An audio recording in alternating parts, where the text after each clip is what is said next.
Hyvää iltaa, hyvät katsojat. Tervetuloa jälleen ohjelmamme pariin.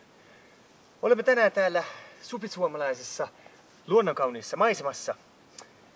Ja tämä rakennus tässä on aikanaan ollut Aleksis Kiven piilopirtti. Täällä on aikanaan syntyneet mestariteokset, kuten Seitsemän veljestä ja Kalevala.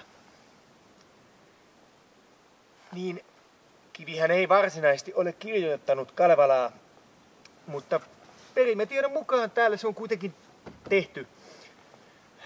No, nyt on kuitenkin niin, että meillä on mahdollisuus, ainutkertainen mahdollisuus, kurkistaa tänne aittaan ja katsoa, miltä se tänä päivänä näyttää.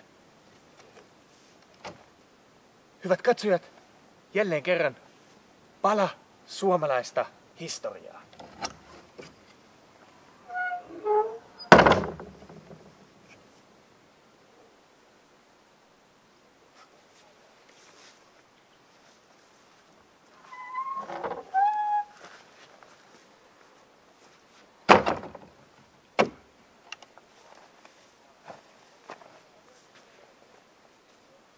Se tällä kertaa ohjelmastamme ensi viikkoon. Hei hei!